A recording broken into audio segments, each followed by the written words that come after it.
आज मैं जिस एनीमे के बारे में बात करने वाला हूँ वो एनीमे काफ़ी ज़्यादा खास है क्योंकि इसे डेथ नोट के राइटर ने लिखा है और इस एनीमे का नाम है प्लैटिनम एंड। यहाँ पे एक बच्चे की स्टोरी दिखाई गई जो कि काफ़ी ज़्यादा दुखी होता है और उसे एक एंजल मिलती है जो कि उसे गॉड बनाने की राह पर ले जाती है। तो इस एनीमे में क्या होगा वो तो आपको देखने पर ही पता चलेगा। तो लेट्स स्टार्ट द इंट्रो।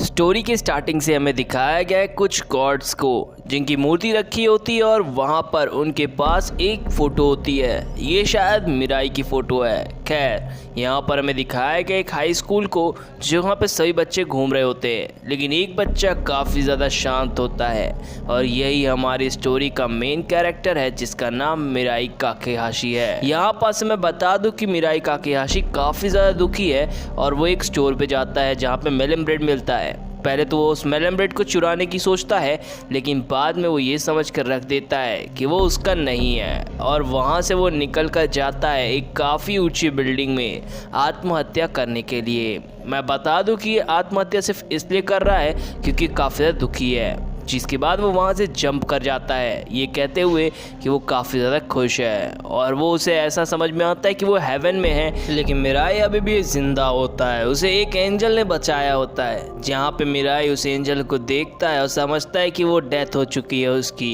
यहाँ पास से वो एंजल बताती है कि मैंने तुम्हें एंड टाइम पर बचा लिया, जिस पर वो बताती है कि तुम अगर चाहो तो ज़मीन की तरफ देख सकते हो। लेकिन जब वो ज़मीन की तरफ देखता है तो उसे पता चलता है कि सब कुछ नॉर्मल है, यानी कि वो ज़मीन को हिट किया ही नहीं कभी, जिसकी वजह से उसकी मौत ही नहीं हुई। यहाँ पास वो एंजल बताती है कि मैंने तुम्हारी जान बचा ली है और अगली बार इस करने की भी कोशिश मत करना। मिराई काफ़ी ज़्यादा दुखी है, जिसके बाद वो अपनी शक्ल शीशे पर देखता है तो उसे एंजल नहीं दिखती, सिर्फ वो उड़ता हुआ दिख पाता है खुद को। जहाँ पर वो बोलता है कि तुम फिर कौन हो। यहाँ पर वो बताती है कि मुझे पता है कि तुम अपने अंकल आंटी के साथ रहते हो और वो तुम्हें बहुत ही ज़्यादा मारते हैं पीटते हैं, वो तुमसे बिल्कुल भी प्यार नहीं करते और तुम्हें काफ़ी ज़्यादा तकलीफ़ें देते हैं। जहाँ पे वो उन तकलीफ़ों को महसूस करता है, अपने फैमिली ना होने की बात को एहसास करता है।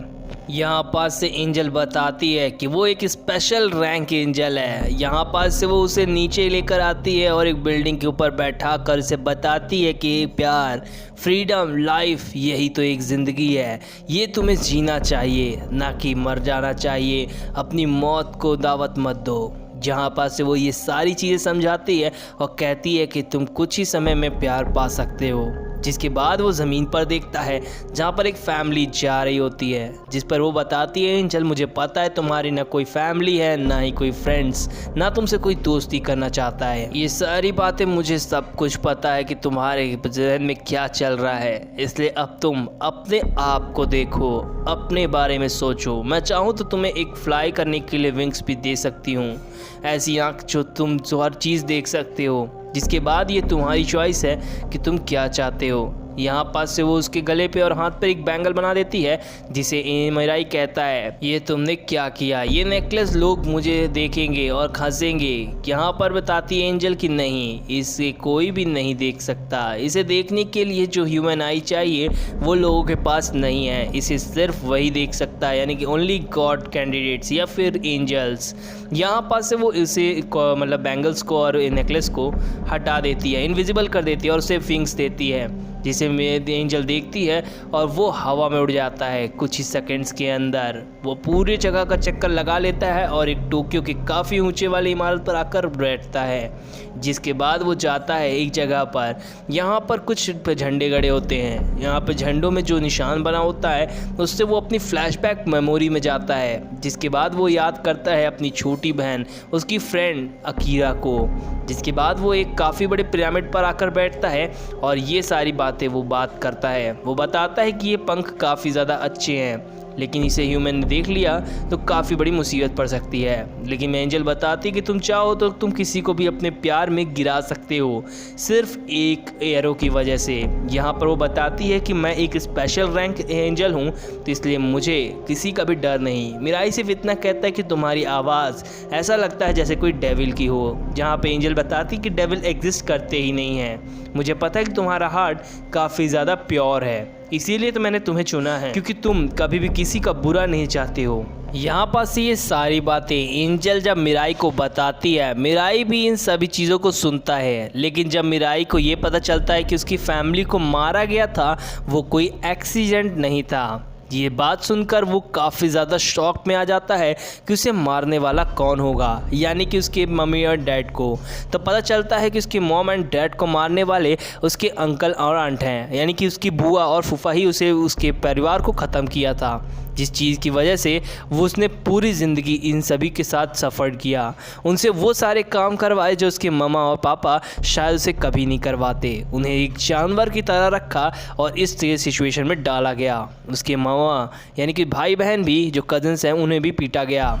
यहाँ पास से वो बताता है कि जिस दिन से उसके मम्मी एंड डैड मरे हैं, तब से वो अपनी ज़िंदगी नर्क में जी रहा है और उसे सिर्फ अपने अंकल और आंट का ही फेस याद आता है। जहाँ पर वो बताती है कि मुझसे झूठ बोला गया, यानी कि मिराई से वो झूठ बोला गया था, जिसके बाद वो एरो की मांग करता है। और यहाँ पे हमें दिखाया गया है उसकी आंट को। मैं पहले बता दूं कि आंट का कोई भी नाम नहीं दिया गया है, क्योंकि ये सिर्फ फर्स्ट वो एपिसोड तक ही एग्जिस्ट करती है। जहाँ पे दिखाया गया है कि उसकी आंट पूछती है कि तुम घर लेट क्यों हुए हो, और उसे लाइटर भेज देने के लिए भेज देती है। जहाँ पर वो बोलता है कि मुझे तुमसे कुछ कहना है, जिस पर उसकी आंट कहती है कि ठीक है, कहो तुम्हें क्या कहना है। यहाँ पास से वो पूछते हैं कि तुमने मेरी मॉम एंड डैड को मारा ना, जिस पर वो कहती है कि तुम काश काफ़ी ज़्यादा क्रीपी तरीके की हरकतें कर रहे हो, और वो उस पर एरो चला देता है। मैं बता दूं कि ये लव एरो है, इसलिए उस लड़की पर या फिर उस आंट पर कोई भी असर नहीं होगा। वो सिर्फ प्यार में पागल होने जाएगी और हमारे मिराई के पास आएगी। मिराई से वो बोलती है आई एम रियली सॉरी जो भी उसने आज तक तुम्हारे साथ किया, यानी कि मिराई के साथ। मिराई को वो एक एक सच्चाई अब एक एक करके बताना चालू करती है। वो बताती है कि मैं तुम्हारे फैमिली वालों को कभी भी नहीं मारना चाहती थी, लेकिन वो सारी चीज़ें एक प्लानिंग के थ्रू हुई थी। यहाँ पर वो बताती है कि ये सारी की हरकतें उसके हस्बैंड के द्वारा की गई हैं। जब वो ये सारी चीज़ें देखता है, लेकिन उसका हस्बैंड उठता है और कहता है कि तुम ये सारी बातें इस गधे को क्यों बता रही हो। मिराई ये सारी बातें सुनकर काफ़ी ज़्यादा शॉक में होता है। यहाँ पर वो बताती है कि मेरे फादर कभी नहीं चाहते थे कि मैं इस आदमी से शादी करूं, लेकिन उनकी शादी इस आदमी से करने की इच्छा थी, और उन्होंने कहा कि अगर तुम इस व्यक्ति से शादी करोगी तो तुम्हारे को किसी भी तरह की कोई प्रॉपर्टी नहीं मिलेगी। और ऐसा सुनते ही उसने तुम्हारी फंसती खसती ज़िंदगी को नर्क बनाने की पूरी तरीके से ठान ली। इसलिए मैंने तुम्हारे भाई और यानी कि तुम्हारी बहन या फ्रेंड को पूरी तरह से ख़त्म कर दिया उस ब्लास्ट में, जिसके बाद अब तुम अकेले रह गए। यहाँ पास हमें एक चीज़ समझ में आ गई है कि इन लोगों ने जो भी हरकतें की थी वो सिर्फ पैसों के लिए की थी, और मिराई अब एक नर्क भरी ज़िंदगी जी रहा है, जिस बात से वो काफ़ी ज़्यादा दुखी होता है और वो कोशिश करता है कि अब वो इन्हें ख़त्म कर दे।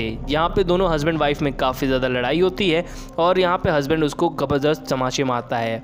जहाँ पे में दिखाया गया है मिराई को जो कि हंसती खेलती ज़िंदगी को याद करता है और कुछ नर्क भरी यादों को भी, जिसकी वजह से वो दर्द में किचकराने लगता है और वो सिर्फ इतना ही कहता है कि तुम मर जाओ। यानी कि वो आंट के लिए मरने के लिए कहता है, तो आंट अपने ऊपर चाकू चला लेती है और ये देखकर उसका हस्बैंड काफ़ी ज़्यादा डर जाता है।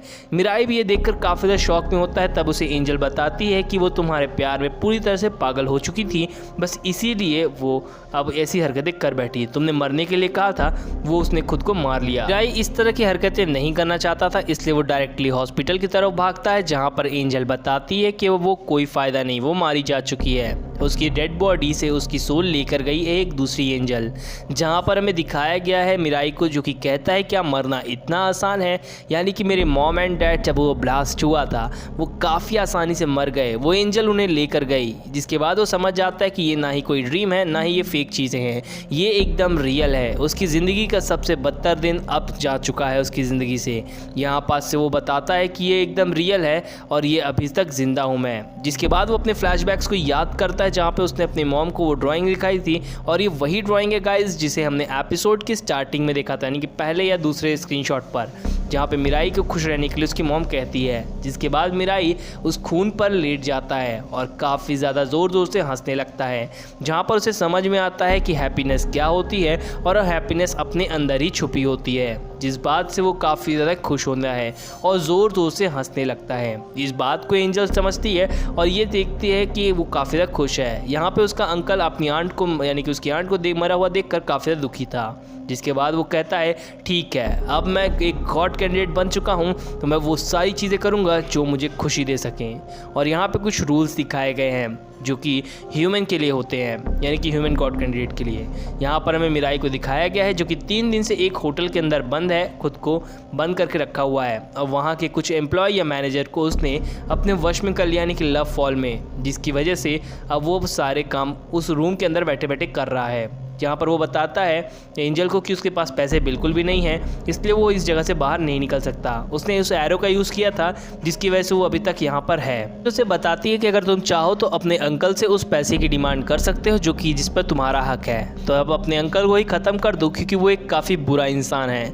तुम एक अच्छे इंसान होने के नाते ये सारी चीज़ें कर सकते हो। मेरा ये बताता है कि ये सिर्फ एक ऑर्डिनरी हैप्पीनेस है, इस हैप्पीनेस का मेरी ज़िंदगी में कोई मतलब नहीं। यहाँ पर मैं रह रहा हूँ, खा रहा हूँ सिर्फ एक एरो की वजह से, और उस एरो की मदद से ही मैं अपनी पूरी ज़िंदगी को फ्लैशबैक में देख पा रहा हूँ। एक हैप्पी लाइफ जो होती है मैं उसे महसूस कर पा रहा हूँ। जिसके बाद वो कहता है ओके, मैं समझ गई कि अब तुम्हारे अंदर क्या चल रहा है। जिसके बाद वो बताती है कि अपने अंकल को मारना हो तो मुझे बता देना, मेरे पास एक वाइट एरो भी है जिससे मैं तुम अपने अंकल को ख़त्म कर सकते हो। और वो कहता है क्या? जिस पर वो बताती कि हाँ, एक वाइट एरो, तुम अपनी फैमिली का बदला ले सकते हो, जैसे कि तुमने आंट को मार कर लिया है। इस बात को वो समझता है और कहता है कि सच में रेड एरो का काम इतना ही था, यानी कि रेड एरो से कोई मरता नहीं है। जिसके बाद वो कहता है कि नहीं, वाइट एरो का इस्तेमाल करो तो एंजल भी से डरेंगे, और साथ ही साथ वो कभी भी तुम किसी भी बंदे को मार सकते हो इंस्टेंटली, मतलब उससे तुरंत दर्द भी नहीं होगा और तुरंत के तुरंत वहीं ख़त्म, इंस्टेंटली मारा जाएगा। और 100% चांसेस है कि उसके बचने के कोई चांस नहीं। इस बात को मिराई समझ जाता है और कहता है कि ये है वाइट एरो, तो इसका यूज़ कर सकते हैं। मैं बता दूं कि वाइट एरो हो या रेड एरो हो, इसकी रेंज सिर्फ 13.2 मीटर्स होती है, इसलिए ज़्यादा दूर खड़े व्यक्ति को नहीं मारा जा सकता। जहाँ पे एंजल कहती है अब बारी है तुम्हारे अंकल की। जहाँ पर हमें दिखाया गया है वो बताती है कि 13 गॉड कैंडिडेट्स होते हैं, जिनमें से एक ही बंदा उस गॉड कैंडिडेट यानी गॉड बनने के काबिल होता है, और जो बंदा भी गॉड बनता है वो एक काफ़ी प्रीशियस इंसान होता है। इसलिए मैं चाहती हूँ कि तुम गॉड बनो, वो सारी हरकतें करो जो तुम्हें गॉड बनने के बाद एक शून्य पर ले जाएँ। यहाँ पास हमें एक व्यक्ति को दिखाया गया है जो कि संभोग करने की पूर्ण रूप से कोशिश कर रहा होता है, यानी कि इंटीमेट होने की। जहाँ पे दूसरा बंदा मेट्रोपॉलीमैन के नामक एक सूट को पहन कर आता है और उस बंदे की छाती पर वाइट एरो का यूज़ करता है, जिसकी वजह से वो वाइट एरो की वजह से वहीं दम तोड़ देता है। अब ये बंदा कौन है और ये जो मेट्रोपॉलीमैन का जो सूट पहना है ये बंदा कौन है, ये तो हमें अगले एपिसोड में ही देख कर पता चलेगा, और इसने इसे क्यों मारा है ये भी। तो यार आज के लिए सिर्फ इतना ही है। अगर आपको मेरी एक्सप्लेनेशन अच्छी लगी हो तो प्लीज़ इस चैनल को सब्सक्राइब करना और बेल आइकन दबाना बिल्कुल न भूलें। साथ साथ इंस्टाग्राम और फेसबुक पर भी जाके फॉलो करें। साथ साथ अगर आप अमेजोन से किसी भी तरह के प्रोडक्ट लेने में इंटरेस्टेड हैं तो प्लीज़ डिस्क्रिप्शन में दी गई लिंक का यूज़ करते हुए आप खरीद सकते हैं। साथ साथ मैंने कई और भी तरह की वीडियोज़ की लिंक नीचे दी है, आप वहाँ से भी जाके चेकआउट करें। Thank you.